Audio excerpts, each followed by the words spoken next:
ثواب ہو اور بیٹھنے کا بھی ثواب.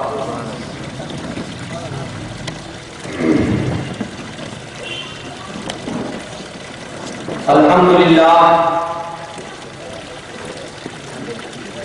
الحمدللہ رب العالمین والصلاة والسلام علی سید المرسلین وعلى آلہ وصحابہ اجمعین. اما بعد. قال اللہ تبارک و تعالی فی القرآن المجید والفرقان الحمید. اعوذ باللہ من الشیطان الرجیم. بسم اللہ الرحمن الرحیم. قل بفضل اللہ وبرحمتہ فلیفرحوا. صدق اللہ مولانا العظیم وبلغنا رسوله النبی الامین المتین الکریم ونحن علی ذلک لمن الشاہدین والشاکرین والحمد للہ رب العالمین. سبحانک لا علم لنا الا ما علمتنا انک انت العزیز الحکیم.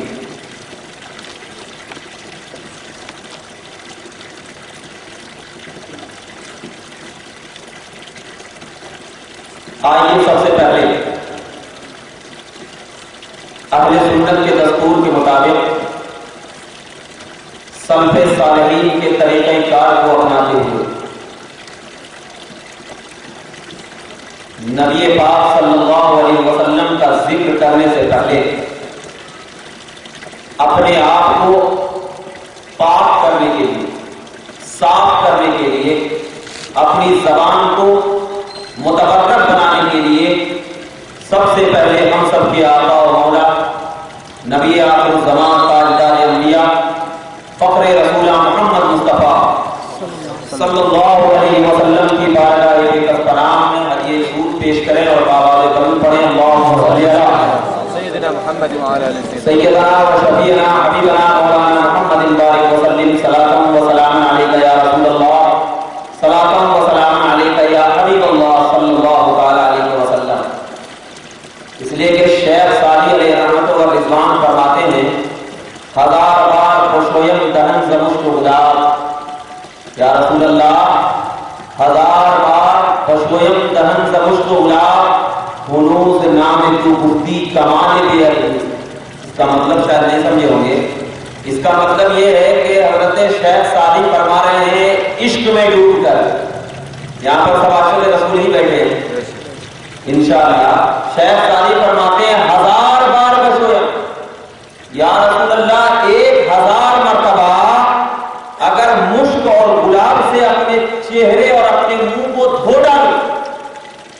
کیا فرماتے ہیں شیخ سعدی؟ 1000 مرتبہ اپنی زبان کو کس سے دھو؟ بورویل کے پانی سے نہیں، نل کے پانی سے نہیں، مشک و عنبر مشک و گلاب سے دھو لوں یا رسول اللہ. ہنوز نام تو گفتی کمالے کے رسول. تو اس وقت بھی یعنی 1000 بار اپنے منہ کو مشک و عنبر سے دھونے کے بعد بھی یا رسول اللہ اگر میں آپ کا نام لوں تو یہ بے ادبی ہوگی ہمارے لیے. اب ذرا بتائیے آج ہم تمام لوگ نبی کے نام کو کس طرح لیتے ہیں؟ کوئی کٹوں پہ بیٹھ کر لیتا ہے محمد رسول اللہ، کوئی تلیوں میں ناچتے ہوئے لیتا ہے محمد رسول اللہ، کوئی کہتا ہے لا الہ الا اللہ محمد رسول اللہ. لیکن عاشق رسول کہہ رہے ہیں ارے میرے نبی کی نام کی اتنی بڑی فضیلت ہے کہ اگر میرے نبی کے نام کو لینا ہے، میرے نبی کے اس میں مبارک کو پکارنا ہے تو اس طرح مت پکارنا. سب سے پہلے پاک صاف رہنا، اور پاک صاف رہنے کے بعد اپنی زبان کو مشک و عنبر سے دھونا. تب میرے نبی کا نام لوگے تو تب تمہارا نام قابل قبول مانا جائے. سبحان اللہ. اب ذرا بتائیے جب اس نبی کے نام کو لینے کے لیے اتنا پاک و صاف ہونا ضروری ہے تو اس نبی کا ذکر سننے کے لیے کتنا باادب ہونا ضروری ہوگا. سبحان اللہ. کتنا باادب ہونا ضروری ہوگا. اتنا باادب کہ اگر اس محفل سے کوئی دیکھ لے تو یہ کہے یہ تو رسول کے غلاموں کی محفل سجی ہوئی ہے. سبحان اللہ. اور جب رسول کے غلاموں کی محفل سجی ہوئی ہے تو اللہ کے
بہت دیر سے ہی اٹھایا گیا ہے مجھے، اور اس وقت لگتا ہے سونے کا ٹائم ہوتا ہے، اور میں آپ کو سامنے تقریر کرنے کے لیے آ رہا ہوں۔ کھانا اسی وقت اچھا لگتا ہے جس وقت بھوک لگے، ورنہ بھوک تو مجھے 11 بجے لگی اور کھانا مجھے 1 بجے دیا جا رہا ہے، تو جو کھانا مجھے کھانا ہے وہ بھی نہیں ہو۔ پھر بھی آپ کے سامنے چند بات کہہ کے گزر جانا چاہتا ہوں، کیونکہ آپ لوگوں نے ہم سے پہلے بہت سارے علماء کرام کی تقاریر سنی، اور آپ کو یہ بات معلوم ہونی چاہیے کہ ان علماء کرام نے بھی آپ کے سامنے بہت سارے حوالات سے گفتگو کی۔ میں نے آپ کے سامنے کلام مقدس کی مشہور و معروف آیت کریمہ کی تلاوت کیا۔ اللہ رب العزت فرماتا ہے اے محبوب آپ فرما دیجیے، اے محبوب آپ فرما دیجیے کہ اللہ کے فضل اور اس کی رحمت پر خوشیاں آئیں۔ کیا فرما رہا ہے خدا؟ اے محبوب آپ فرمائیے کہ اللہ کی فضل اور اس کی رحمت پر کیا مناؤ؟ خوشیاں مناؤ۔ میں تفسیر کا حوالہ لینے سے قبل یہ بات بیان کرنا چاہتا ہوں کہ صرف 3 لوگ ایسے ہیں، صرف 3 لوگ ایسے ہیں جو یہاں پر آیت کریمہ میں کیا بات فرمائی گئی؟ بے فضل اللہ، اللہ کا فضل بیان کیا گیا، اور رحمت اور رحمت، یعنی فضل اور رحمت بیان کیا گیا۔ تو تمام مفسرین کا اس بات پر اتفاق ہے کہ فضل اور رحمت سے مراد حضور پاک کی ذات ہے۔ فضل اور رحمت سے کیا مراد ہے؟ حضور پاک کی ذات۔ تو اب آئیے مانا کیا ہوا؟ اے محبوب آپ فرما دیجئے کہ آپ کو جو مکے میں بھیجا ہوں یہ فضل ہے، آپ کو جو مدینے میں نمودار کیا ہوں رحمت ہے، اور یہ فضل اور رحمت پر کیا کرنا؟ گھر میں جا کے سو مت جانا۔ یہ فضل اور رحمت پر کیا کرنا؟ جا کر کے آنکھوں سے آنسو میں ڈھکانا، بلکہ خوشیاں منانا۔ کیا کرنا؟ خوشیاں منانا۔ مگر خدا نے یہ نہیں کہا کہ خوشیاں کس طریقے سے منانا، کہا نہیں کہا۔ آج تمام عاشقان رسول اس بات کو ذہن و دماغ میں رکھتے ہوئے، کوئی عاشق کھانا کھلا کر خوشیاں مناتا ہے، کوئی عاشق روزہ رکھ کر خوشیاں مناتا ہے، کوئی عاشق شربت پلا کر خوشیاں مناتا ہے، کوئی عاشق جھنڈے کو اپنے ہاتھ میں لے کر خوشیاں مناتا ہے، کوئی عاشق نعت نبی پڑھ کر خوشیاں مناتا ہے۔ یہی ہے نا؟ اس کے علاوہ بھی کوئی ہے جو خوشیاں مناتا ہے؟ اور یہ چیزیں جو میں نے آپ کو کہا، یہ تمام چیزوں کا ثبوت حدیث پاک میں ہے۔ چاہے جھنڈے لگا کر خوشیاں منانا، شربت پلا کر خوشیاں منانا ہو، یا کھانا کھلا کر خوشیاں منانا ہو، یا روزہ رکھ کر خوشیاں منانا ہو، ان تمام کا ثبوت کس میں ہے؟ حدیث میں۔ اور اہل سنت کس کو کہتے ہیں؟ جو قرآن و حدیث پر مکمل عمل کرے، اس کو اہل سنت کہتے ہیں۔ جو لوگ آ کر کے یہ کہہ دے کہ میں سورج کے سامنے گیا تھا، میری آنکھ بند تھی، میں نے سورج کی روشنی کو نہیں دیکھا، تو اس سے یہ نہیں کہنا کہ سورج کی روشنی میں ہی فالٹ تھا، نہیں کہنا۔ اس کو یہی تو کہیں گے نا آپ کی آنکھ میں فالٹ۔ اگر تو صحابہ کی نگاہ سے حدیث رسول کا مطالعہ کرتا تو جس طرح صحابہ نے خوشیاں منانے کو اپنا معیار بنا لیا تھا ویسے مناتا، آگے سوال نہ کرتا کہ خوشیاں کیسے مناؤں، کہاں کا ہے اصول۔ ہم آپ کو آج میلاد النبی کی حقیقت بتانا چاہتے ہیں۔ آپ نے نبی کی عظمت کو سنا، نبی کے معجزات کو سنا، نبی کے طریقے کو سنا، ہر چیزوں کو سنا، تو ان طریقے کو سن کر اگر ہم تھوڑا سا اس نبی کو اپنے دل سے یاد کر لیں تو کیا اس نبی کی عظمت میں کوئی فرق لازم آئے گا؟ نہیں نا؟ بولیے آپ لوگ نہیں. اگر آپ لوگ ساتھ دیں گے تو یہ میں تقریر کروں گا, نہیں ایسے بیٹھے رہیں گے تو پھر مشکل ہے, کیونکہ ایسا محسوس ہو رہا ہے کہ آپ سن رہے ہیں کہ سو رہے ہیں, یہ دونوں میں شبہ ہو رہا ہے. تو لہٰذا سنیے, میں چند ہی بات کہوں گا اور آپ سے رخصت ہو جاؤں گا. بس چند حوالے آپ کو حدیث و قرآن سے دے دوں, آپ کے سامنے آ جاؤ. اور میں ان لوگوں سے بھی کہتا ہوں جو ہماری تقریر کو سن رہے ہیں, تقریر کے دوران بھی کھڑے ہو کر کے کوئی سوال کر سکتا ہے, میں اس کا انشاءاللہ جواب دوں گا. اور جو لوگ یہاں پر جھجک محسوس کرتے ہیں تو آپ آن لائن بھی سوال کر سکتے ہیں. ہمارا اسکائپ آئی ڈی ہے توحید سینٹر, اور کوئی یہ بھی کہہ سکتا ہے کہ نیٹ ہے www.tawhidcenter.com, اس پر بھی آپ سوال کر سکتے ہیں. اور کوئی فون نمبر 9700675779, یہ فون نمبر ہے, اس پر بھی آپ کال کر کے سوال کر سکتے ہیں. اینی ٹائم 24 گھنٹے, یہ مت دیکھنا کہ 2 بجے آپ کیسے سوال کرو, نہیں, 24 گھنٹے کسی وقت بھی فون کر کے سوال کر سکتے ہیں, اینی ٹائم آ جاؤ. لیکن خدا کسی ناسمجھ کو پکڑ کر یہ مت کہنا کہ یہ حدیث میں نہیں ہے, یہ قرآن میں نہیں ہے, یہ اس میں نہیں ہے. کیوں؟ اس لیے کہ ان لوگوں کی عادت ہے علماء سے بات نہیں کرتے ہیں, جہلا سے بات کرتے ہیں. اگر دم ہے تو عالم سے بات کر, تجھے علم کی حقیقت معلوم ہوگی. نہیں, تھوڑا سا اگر علم آ جانے سے کوئی مفتی نہیں بن جاتا.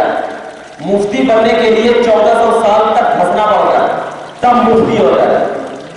وہ 1 دن اور 4 دن پڑھ لینے سے کوئی عالم اور کوئی حافظ نہیں بن جاتا. عالم اور حافظ بننے کے لیے پہلے تو قرآن کا نور بھی سینے میں اترنا ہوگا اور حدیث کی روشنی بھی آنی ہوگی. اور یہ دونوں چیز کب ہوتی ہے؟ جب نبی کا غلام بن کر رہو گے تب واضح ہوگی. اور ہمارا یہ عقیدہ ہے, سب سے پہلے یہ ذہن میں رکھیں, ہمارا یہ عقیدہ ہے کہ نبی پاک صلی اللہ علیہ وسلم کی ذات تمام نبیوں میں اعلیٰ ذات ہے, تمام نبیوں میں اعلیٰ ذات ہے. اور نبی پاک کا امتی تمام امتیوں میں اعلیٰ امتی, یہ ذہن میں رکھنا. جب تمام نبی میں ہمارے نبی سب سے ہے نا, سب سے اعلیٰ ہے نا. اب جب سب سے اعلیٰ ہے میرا نبی تو اس کا کام دیا, ہر چیز اعلیٰ. میں یہاں پر بیٹھا ہوں, کیوں؟ کیا میں آپ سے بڑا ہوں؟ نہیں, علم ہے میرے پاس تھوڑا آپ سے زیادہ, تب تو بیٹھا ہوں نا. مقام علم نے دیا, ویسے ہی نبی کا مقام نبوت و رسالت نے دیا کہ سب سے پہلے میرے نبی پاک صلی اللہ علیہ وسلم سے حضرت جابر نے پوچھا, یا رسول اللہ, مصنف ابن شیبہ کی حدیث پاک ہے, پوچھا یا رسول اللہ سب سے پہلے کس کو پیدا کیا گیا؟ تو نبی پاک نے کہا اول ما خلق اللہ نور, اللہ نے سب سے پہلے اپنے نور سے میرے نور کو پیدا کیا.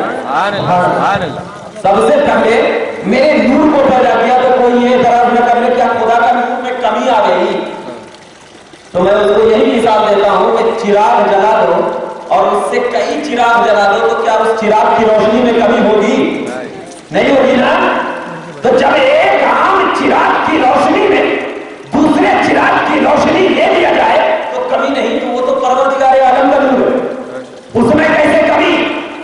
تو اللہ کے رسول نے کہا سب سے پہلے میرے نور کو پیدا کیا, اس نور سے عالم کو بنایا, کرسی کو بنایا, لوح و قلم کو بنایا. میرے نور کا ایک ذرہ, میرے نور کے ذرے سے آدم بنے تو میرے نور کا ذرہ تھا, عیسیٰ بنے تو میرے نور کا ذرہ تھا, موسیٰ بنے تو میرے نور کا ذرہ تھا, لوط بنے تو میرے نور کا ذرہ تھا, ابراہیم بنے تو میرے نور کا ذرہ تھا. میرا سوال اٹھنے لگا, اے اللہ, جب آدم کو تو نے محمد عربی کے نور کے ذرے سے بنایا تو تمام فرشتوں کو یہ حکم دے دیا, اے فرشتے, آدم کو میں نے اپنے نبی کے نور کے ذرے سے بنایا ہے. تو آدم کی اتنی بڑی مقبولیت دنیا میں ہو گئی کہ اے فرشتے,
پورے کا کیا عالم ہوگا؟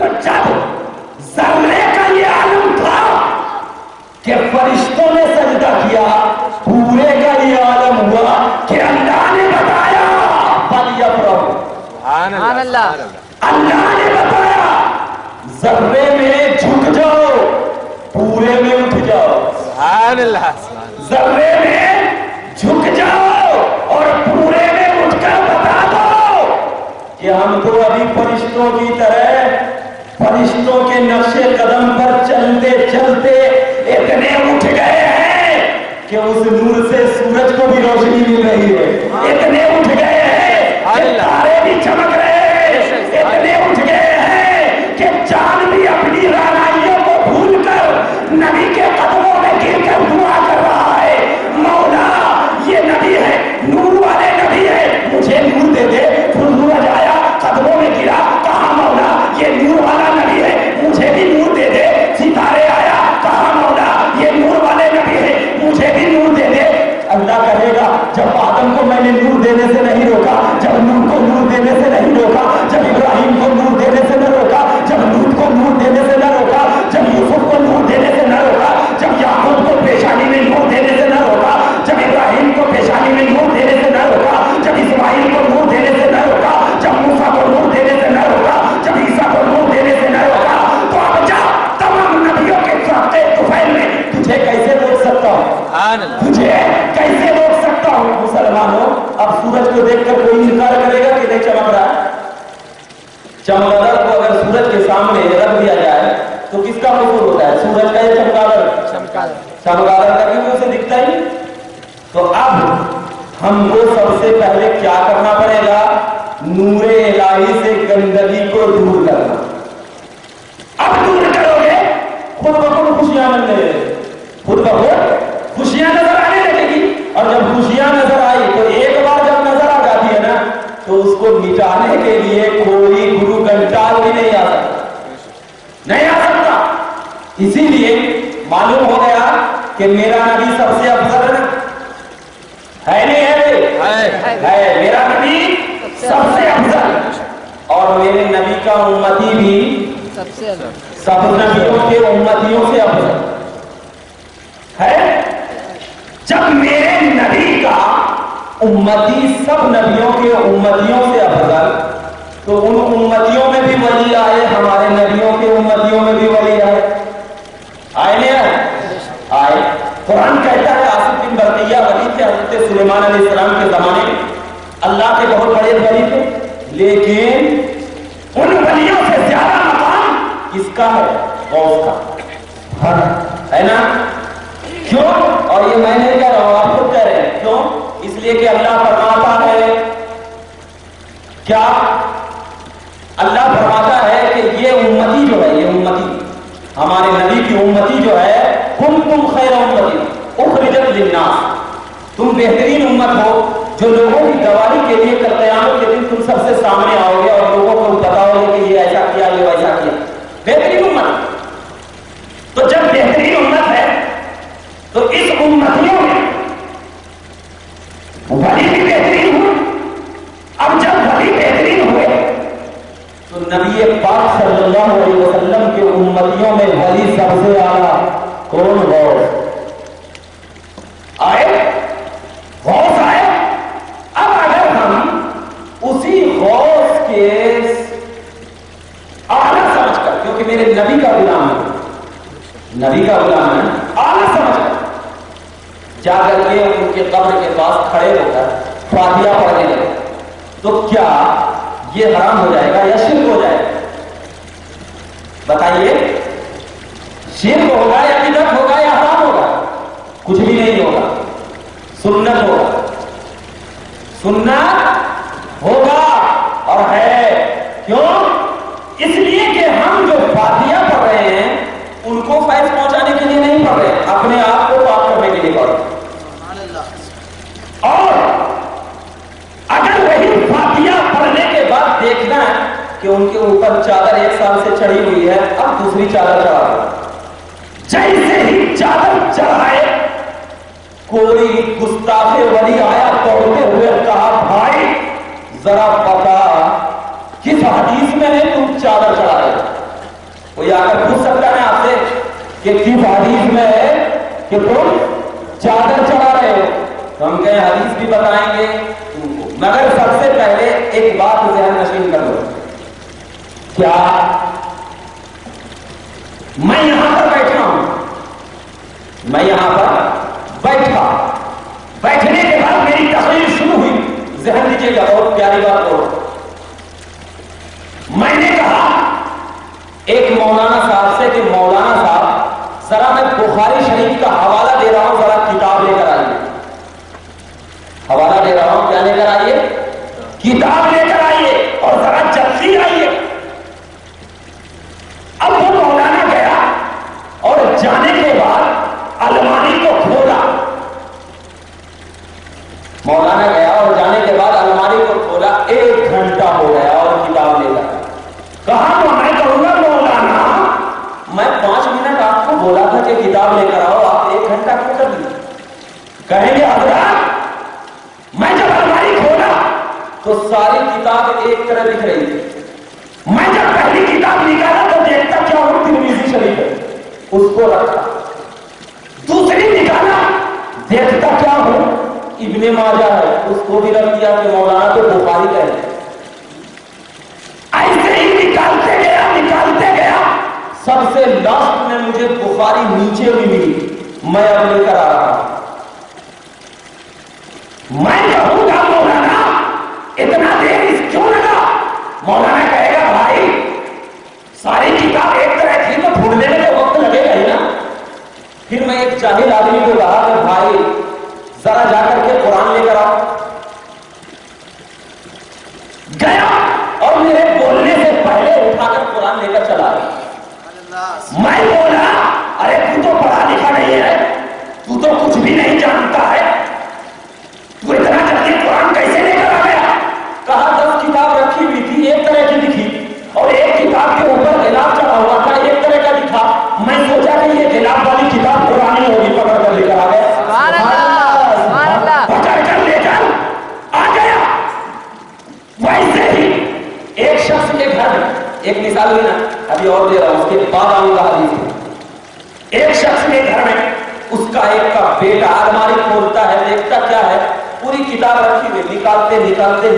نکالتے اچانک اس کی ہاتھ قرآن پر پڑ گئی.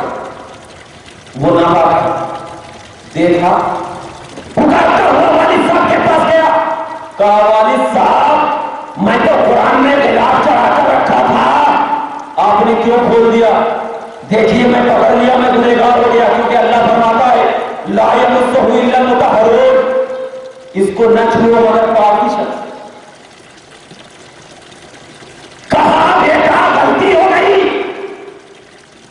کہا ابو جان اگر غلاف چڑھا کر اس قرآن پر رکھتے تو شاید میں گناہ کرنے سے بچ جاتا، شاید میں گناہ کرنے سے بچ جاتا.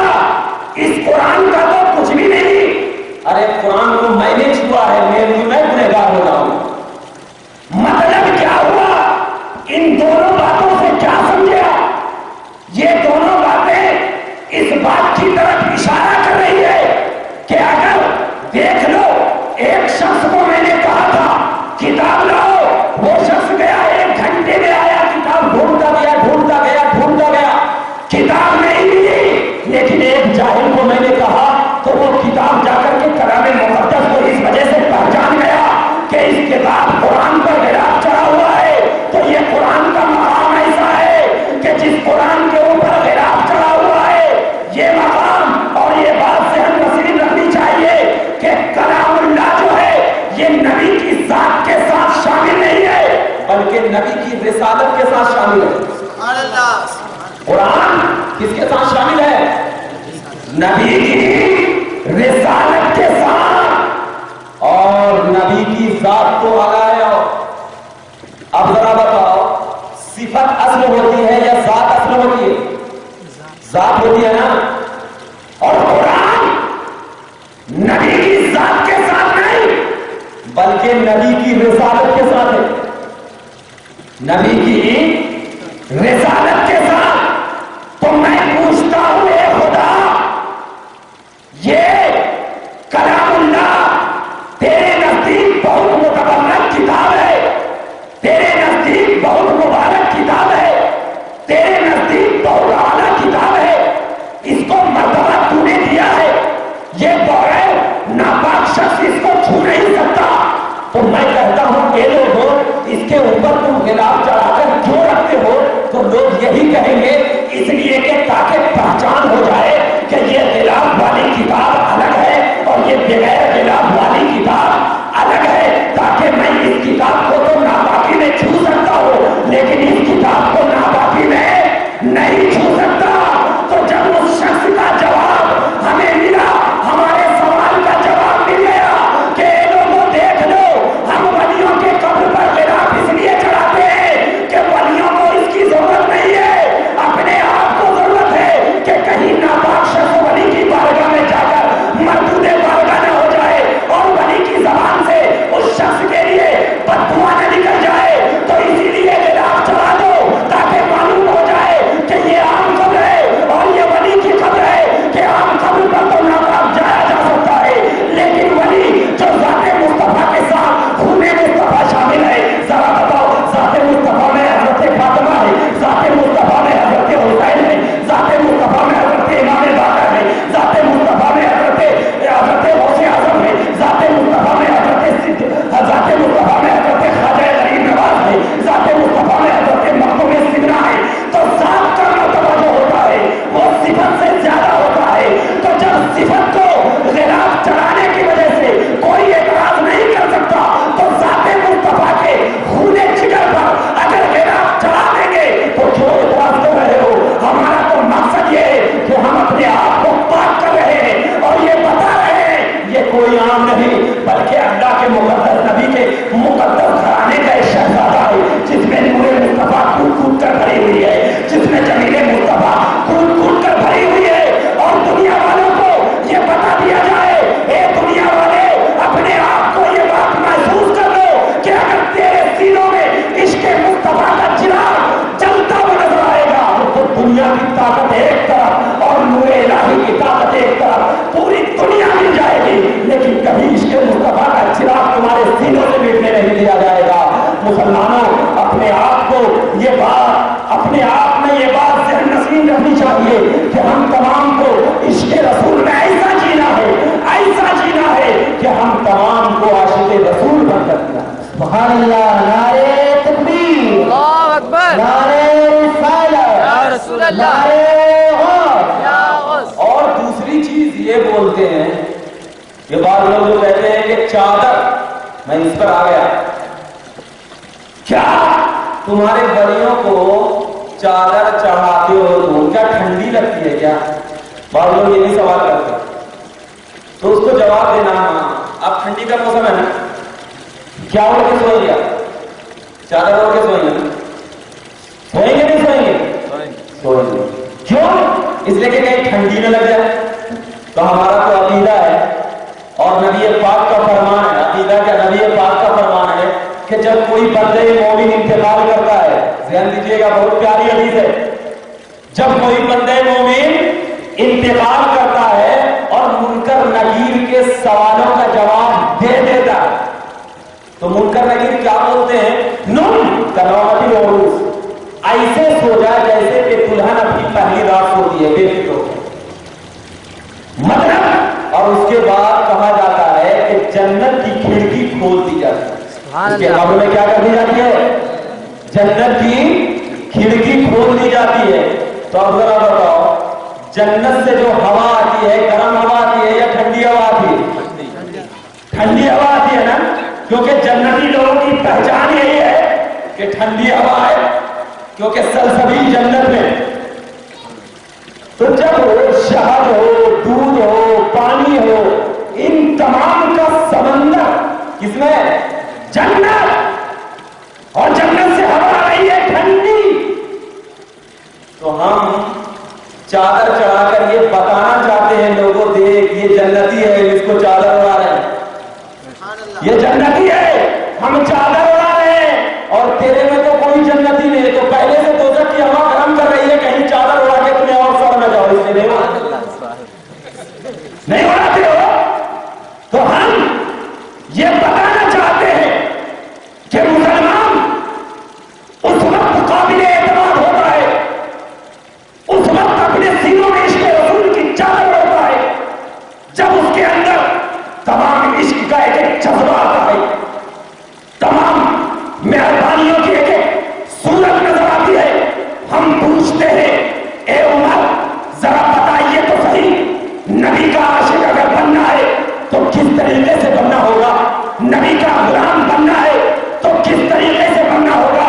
ارے ہمارا تو یہ عقیدہ ہے کہ نبی پاک ہماری محفل میں موجود رہا کرتے، عقیدہ ہے، اور ہم کہتے ہیں کہ نبی پاک ہماری محفل میں موجود رہتے ہیں، تو دوسرے آپ کو سوال کرتے ہیں ہمیں دکھتے نہیں، موجود رہتے ہیں تو ہمیں دکھتے نہیں، تو ہم کہتے ہیں کہ ہو سکتا ہے تمہاری آنکھوں کا قصور ہو تو تمہیں نہیں دکھتے، کیونکہ آپ کو معلوم ہے سورہ حضرت علی رضی اللہ تعالیٰ عنہ ہجرت کے موقع پر جب حضرت علی کے ساتھ بخاری شریف کی حدیث بیان کر رہا ہوں، جب میں زیادہ دیر نہیں لوں گا ٹائم، حضرت علی رضی اللہ تعالیٰ جب بستر نبوی پر تشریف فرما تھے تو نبی پاک صلی اللہ علیہ وسلم نے کہا علی میں آج ہجرت کر رہا ہوں نا، لیکن ہجرت سے پہلے تمام گھر کو کفار مکہ نے گھیر لیا تھا نا،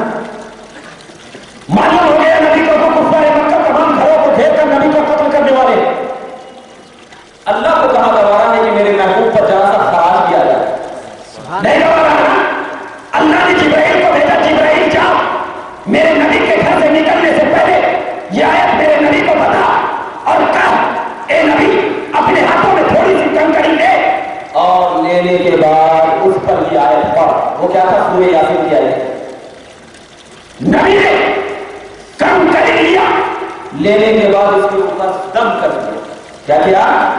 دم کر دیا، جب دم کر دیا اور دم کرنے کے بعد تمام کافروں پر پھینک دیا، نبی گزر گئے سامنے سے، کوئی بھی نہیں دیکھ سکے، سب اندھے ہو، سب اندھے ہو گئے،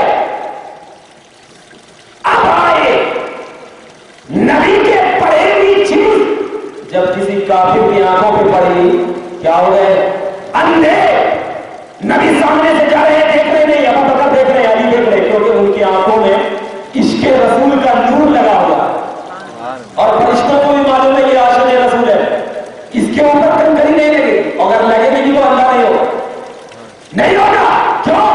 اس لیے کہ نبی کی صحبت میں علی رہتا ہے اور نبی کی صحبت میں صدیق رہتا ہے، اور جب نبی کی صحبت میں علی رہتا ہے تو ولی بنتا ہے، دیکھیے گا ابو بکر رہتا ہے تو صدیق بنتا ہے، اور عمر رہتا ہے تو فاروق بنتا ہے، اور عثمان رہتا ہے تو غنی بنتا ہے، اور یہ بات بھی نبی کہہ رہے ہیں کہ جو میرا ساتھی ہو گیا قبر میں بھی میرے ساتھ جائے گا۔ دیکھیے علی بات یہ حضرت ابو بکر صدیق ہے نہیں بازو ہے نا، حضرت عمر ہے نا بازو ہے، نبی کے پہلو میں ہے، کیوں؟ اس لیے کہ نبی کے دل دادا ہے، نبی کے چاہنے والے ہیں۔ مسلمانوں ہمارا یہ عقیدہ ہے کہ نبی ہر عاشق کے قبر میں تشریف لاتے ہیں، آتے ہیں نا، نہیں آتے ہیں، جب نبی آتے ہیں ہر عاشق کے گھر، میں بتا یہ رہا تھا کہ کنکری لگی، لگنے کے بعد سارے اندھے ہو گئے، اب کسی کو نہیں دکھے نبی، چلے گئے، تو جب ایک کافر کے سامنے سے نبی گزر گئے اور کافر دیکھ نہیں سکے، تو وہی لوگ اگر آ کر کے ہم سے سوال کریں کہ آپ لوگ کہتے ہیں کہ نبی محفل میں آتے ہیں دکھتے نہیں ہیں، تو کہہ دینا کنکری لگی ہوئی شاید، کہہ دینا کنکری لگی ہوگی، کیونکہ ہمیں کنکری نہیں لگی ہے۔ دیکھو نبی کا نور جھلک رہا ہے، دیکھو آسمان گواہی دے رہا ہے کہ نبی کا نور آسمانوں کے ستاروں سے نمودار ہو رہا ہے، سوئی ہوتی ہے نبی کا نور سورج کی طرح روشن ہوتے ہوئے نظر آتا ہے، رات ہوتی ہے ستارے اور چاند جگمگانے لگتے ہیں، تو جب صبح ہو رہی ہے نبی کی نورانیت چمک رہی ہے، رات ہو رہی ہے نبی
روشن کر کے مارا ہے نا.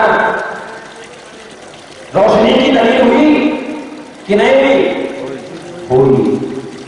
اب بعض لوگ کہتے ہیں کہ نبی کے نام پر کھانا کیوں کھلاتے ہو؟ کیا نبی نے کھلایا؟ ہم کہتے ہیں ہاں نبی نے کھلایا.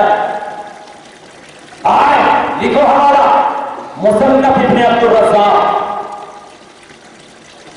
اللہ کے رسول فرماتے، حضرت انس فرماتے ہیں کہ آپ کا نبی صلی اللہ علیہ وسلم فی المدینہ، کہ نبی پاک صلی اللہ علیہ وسلم نے مدینہ میں عقیقہ کیا.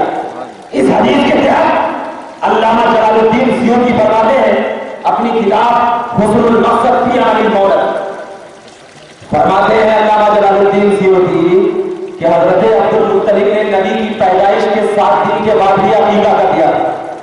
اور نبی کی پیدائش کہاں ہوئی؟ مکہ میں ہوئی، مدینہ میں ہوئی؟ مکہ میں ہوئی.